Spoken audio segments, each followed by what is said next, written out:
Good morning, Kuya Lar. Good morning, Sue. Good morning po sa inyong lahat. At eto na, mga showbiz balita na i-dedicate na agad natin kay Mang Rick Viray, ang pinaka-favorite namin masahisa. Happy birthday po, Mang Rick. More years to come. Yan. At happy birthday din sa ating kaibigan na taga-LA, na taga Roland Heights, si Marcy Calderon o Marcy Lagason. Birthday din niya? Happy birthday, Happy birthday, Marcy. O yan, mga nag-happy-happy tayo ngayon. Pero actually ito medyo sad dahil tungkol sa hiwalayan ng mag-asawang William Martinez at Yayo Aguila. Kilala pa naman ang pagkasama nila dahil sa dami ng mga pagsubok na nilagpasan ng showbiz couple. Ano kaya ang dahilan ng hiwalayan ni William at Yayo? Third party kaya? Heto ang paliwanag ni Yayo.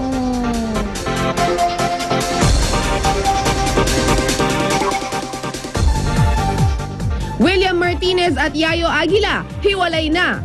Mahigit na 25 taon ding nagsama sina Yayo at William bilang mag-asawa. Ayon sa Philippine Entertainment Portal, kinumpirma na nga ng aktres ang paghihiwalay nila ng asawa niyang si William Martinez. Mahigit 1 taon na ang nakalilipas nang magdesisyong maghiwalay ang dalawa. Pero ngayon lang nagkaroon ng tiyempo ang misis ni William na si Yayo para aminin ang issue tungkol sa kanilang hiwalayan. Ayon pa sa interview ng aktres sa PEP, wala namang third party na involved kay William at maging sa kanya para maging mitya ito ng kanilang hiwalayan. Pahayag pa ni Yayo sa Philippine Entertainment Portal na gusto lang daw nilang dalawa ni William na mag-move on at mag-grow sa isa't isa bilang isang individual. Sa matagal na rin nilang pagsasama, medyo dumating din sila sa punto na nagkakasawaan na sila sa isa't isa. Bagamat hiwalay na ang dalawa, inamin ng aktres na ganun pa rin daw ang setup nila pagdating sa kanilang mga anak. Ayaw kasi nila ng pareho na mahahati ang atensyon ng kanilang mga anak. Ang tanging na iba lang daw ay magkahiwalay sila ng tinitirhan ngayon, pero halos magkapit-bahay lang daw sila ni William. Kahit 1 taon na silang hiwalay ni William bilang mag-asawa, wala naman daw plano sina Yayo at William na mag-file ng annulment. Pagdidiin pa rin ng aktres sa interview niya sa PEP. Wala sa kanyang isipan ngayon na magkaroon muli ng bagong pag-ibig. Marami pang gustong gawin si Yayo sa kanyang buhay at ito ang kanyang pagtutuunan ng panahon.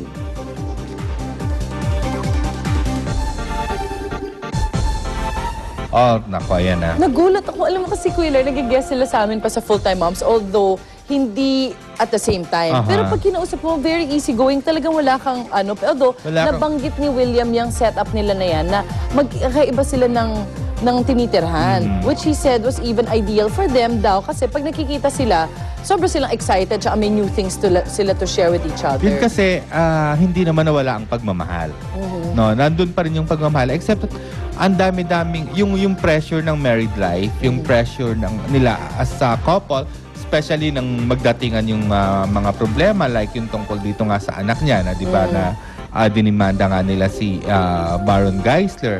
Tapos yung iba pang mga pressure ng pagkasama bilang mag-asawa, yun yung nakapagpasya sa kanila na sa halip na mag-away lang ng mag-away, masabuti na yung magkaiba ng tirahan, tapos nandun pa rin yung constant communication. respeto at pagkakaibigan. Nako, at ito pa ang dapat yung abangan, ang pagbabagong anyo naman ni Casey Montero. Ang ganda. Girly! Napakaganda. Cassandra Monteroy. Okay, at sa mga nagtatanong kung mag-aalabibi gandang hari na ba si Casey, heto ang clue. May kinalaman si Justin Bieber. Ay, ano kaya ang kinalaman ni Justin?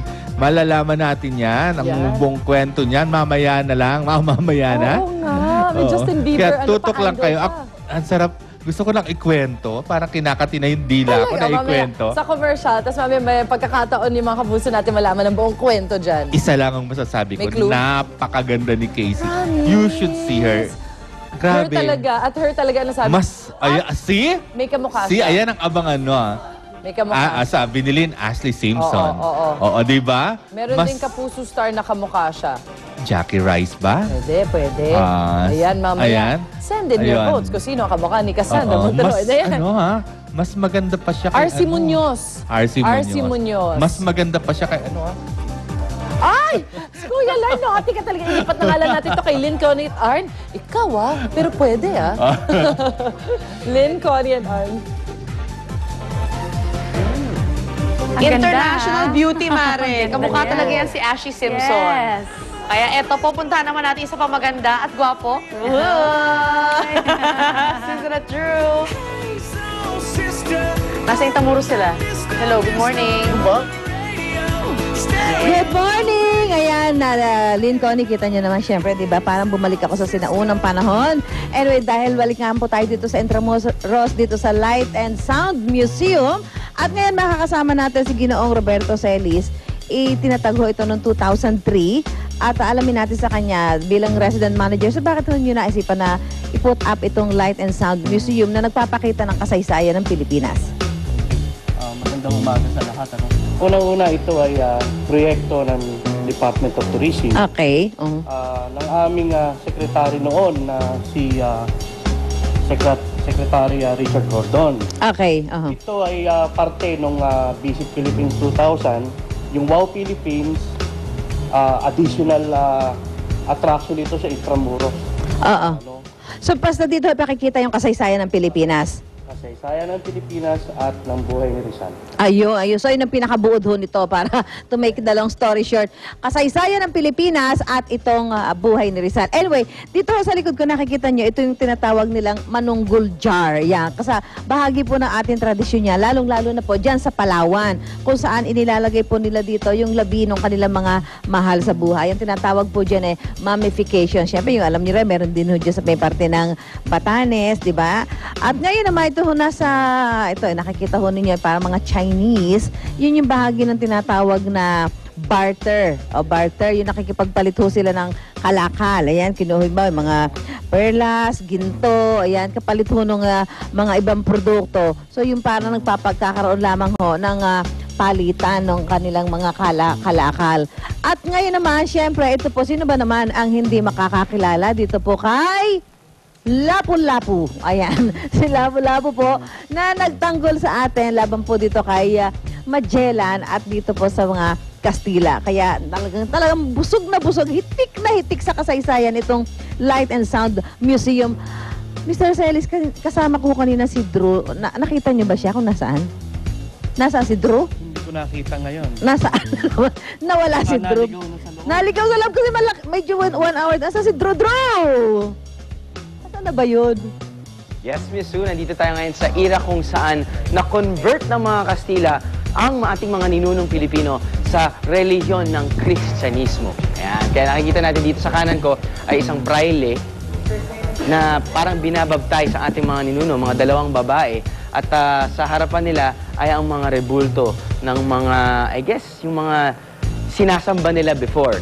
Dito sa ating kaliwa, siguro isang soldier na Kastila ay sinusunog yung mga iba't ibang rebulto rin na dating sinasamba ng ating mga ninuno.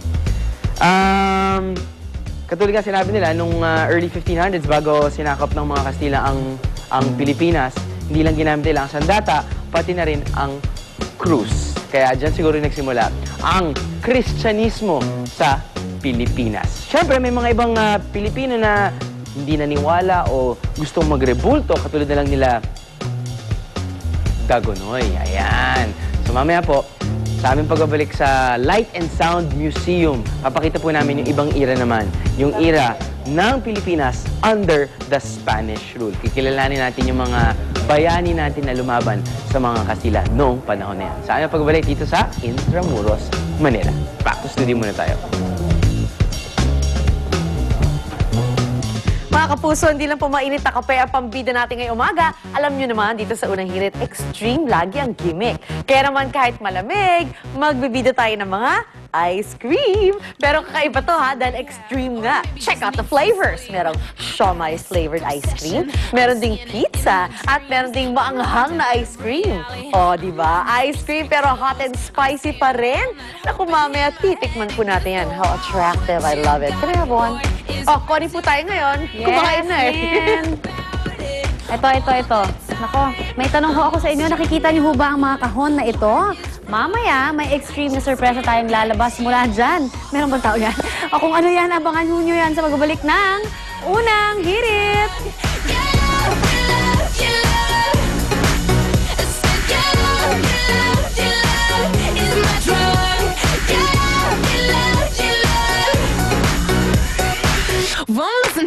need advice. Mom's telling me I should think twice, but left to my own devices, I'm addicted, it's a crisis. My friends think